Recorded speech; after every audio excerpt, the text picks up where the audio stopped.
Life on the Mississippi by Mark Twain. Chapter 18. I Take a Few Extra Lessons. During the 2 or 2.5 years of my apprenticeship, I served under many pilots, and had experience of many kinds of steamboatmen and many varieties of steamboats. For it was not always convenient for Mr. Bixby to have me with him, and in such cases he sent me with somebody else. I am to this day profiting somewhat by that experience, for in that brief, sharp schooling I got personally and familiarly acquainted with about all the different types of human nature that are to be found in fiction, biography, or history. The fact is daily borne in upon me that the average shore employment requires as much as 40 years to equip a man with this sort of an education.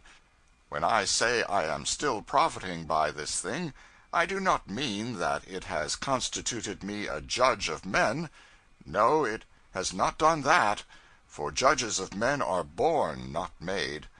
My profit is various in kind and degree.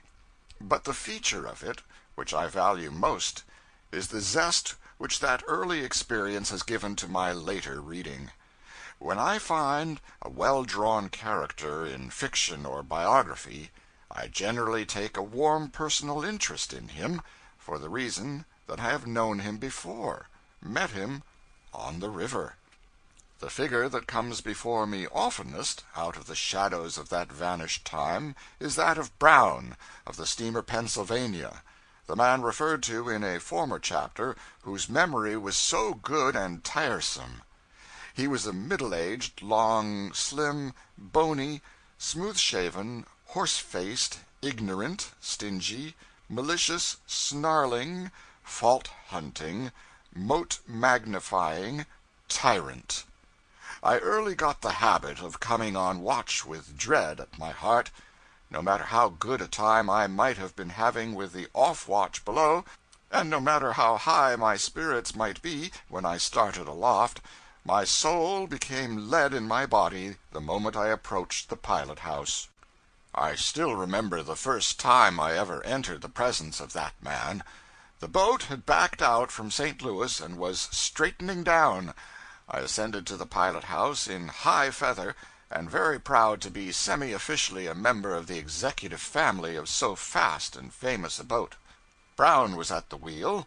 I paused in the middle of the room, all fixed to make my bow, but Brown did not look around.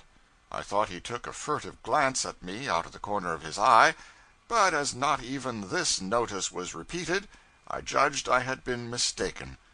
By this time he was picking his way among some dangerous breaks abreast the woodyards.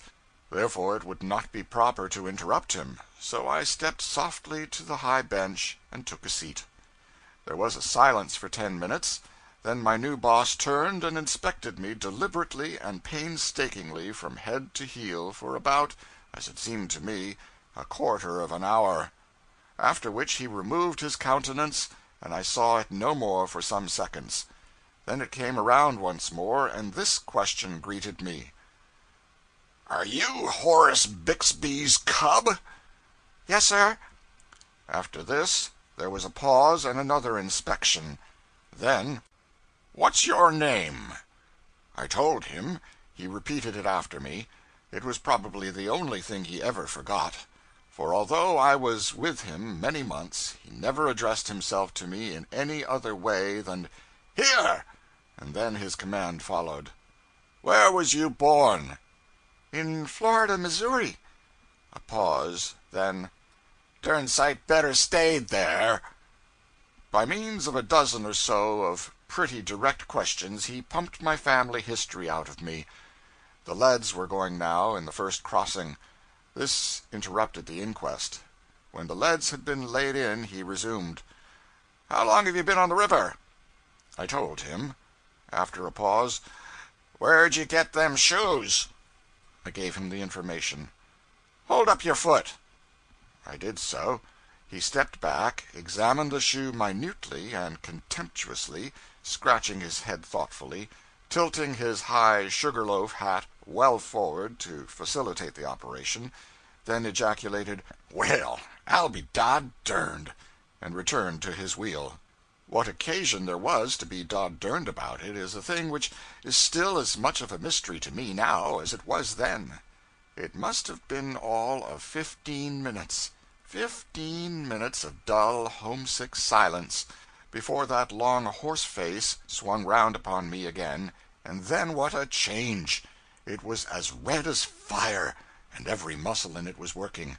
Now came this shriek: "Here! You going to sit there all day?" I lit in the middle of the floor, shot there by the electric suddenness of the surprise. As soon as I could get my voice, I said apologetically, "I have had no orders, sir." "You've had no orders? My, what a fine bird we are! We must have orders. Our father was a gentleman, owned slaves, and we've been to school. Yes, we are gentlemen, too, and got to have orders. Orders, is it? Orders is what you want? Dod-dern my skin, I'll learn you to swell yourself up and blow around here about your dod-derned orders. Gway from the wheel!" I had approached it without knowing it.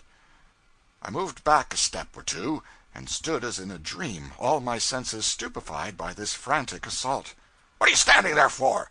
Take that ice pitcher down to the Texas tender come. Move along, and don't you be all day about it." The moment I got back to the pilot house, Brown said, "Here, what was you doing down there all this time?" "I couldn't find the Texas tender. I had to go all the way to the pantry." "Derned likely story. Fill up the stove." I proceeded to do so. He watched me like a cat. Presently he shouted, "Put down that shovel! Deadest numbskull I ever saw! Ain't even got sense enough to load up a stove." All through the watch this sort of thing went on. Yes, the subsequent watches were much like it, during a stretch of months. As I have said, I soon got the habit of coming on duty with dread. The moment I was in the presence, even in the darkest night, I could feel those yellow eyes upon me, and knew their owner was watching for a pretext to spit out some venom on me. Preliminarily he would say, "Here, take the wheel." 2 minutes later, "Where in the nation you going to? Pull her down! Pull her down!" After another moment, "Say, you going to hold her all day? Let her go! Meet her! Meet her!" Then he would jump from the bench, snatch the wheel from me, and meet her himself, pouring out wrath upon me all the time. George Ritchie was the other pilot's cub. He was having good times now, for his boss, George Ealer, was as kind-hearted as Brown wasn't. Ritchie had steeled for Brown the season before. Consequently, he knew exactly how to entertain himself and plague me, all by the one operation. Whenever I took the wheel for a moment on Ealer's watch, Ritchie would sit back on the bench and play Brown, with continual ejaculations of, "Snatch her! Snatch her! Darndest mudcat I ever saw! Here, where are you going now? Going to run over that snag? Pull her down! Don't you hear me? Pull her down! There she goes, just as I expected. I told you not to cramp that reef. Gway from the wheel!" So I always had a rough time of it, no matter whose watch it was. And sometimes it seemed to me that Ritchie's good-natured badgering was pretty nearly as aggravating as Brown's dead-earnest nagging. I often wanted to kill Brown, but this would not answer. A cub had to take everything his boss gave, in the way of vigorous comment and criticism, and we all believed that there was a United States law making it a penitentiary offense to strike or threaten a pilot who was on duty. However, I could imagine myself killing Brown. There was no law against that. And that was the thing I used always to do the moment I was abed. Instead of going over my river in my mind, as was my duty, I threw business aside for pleasure, and killed Brown. I killed Brown every night for months, not in old, stale, commonplace ways, but in new and picturesque ways that were sometimes surprising for freshness of design and ghastliness of situation and environment. Brown was always watching for a pretext to find fault, and if he could find no plausible pretext, he would invent one. He would scold you for shaving ashore, or for not shaving it, for hugging a bar, and for not hugging it, for pulling down when not invited, and for not pulling down when not invited, for firing up without orders, and for waiting for orders. In a word, it was his invariable rule to find fault with everything you did, and another invariable rule of his was to throw all his remarks to you into the form of an insult. One day we were approaching New Madrid, bound down and heavily laden. Brown was at one side of the wheel steering, I was at the other, standing by to pull down or shove up. He cast a furtive glance at me every now and then. I had long ago learned what that meant, viz., he was trying to invent a trap for me. I wondered what shape it was going to take. By and by he stepped back from the wheel and said in his usual snarly way, "Here, see if you've got gumption enough to round her to." This was simply bound to be a success. Nothing could prevent it, for he had never allowed me to round the boat to before. Consequently, no matter how I might do the thing, he could find free fault with it. He stood back there with his greedy eye on me, and the result was what might have been foreseen. I lost my head in a quarter of a minute, and didn't know what I was about. I started too early to bring the boat around, but detected a green gleam of joy in Brown's eye, and corrected my mistake. I started round once more while too high up, but corrected myself again in time. I made other false moves, and still managed to save myself, but at last I grew so confused and anxious that I tumbled into the very worst blunder of all. I got too far down before beginning to fetch the boat around. Brown's chance was come. His face turned red with passion. He made one bound, hurled me across the house with a sweep of his arm, spun the wheel down, and began to pour out a stream of vituperation upon me which lasted till he was out of breath. In the course of this speech he called me all the different kinds of hard names he could think of, and once or twice I thought he was even going to swear, but he didn't this time. "Dod derned" was the nearest he ventured to the luxury of swearing, for he had been brought up with a wholesome respect for future fire and brimstone.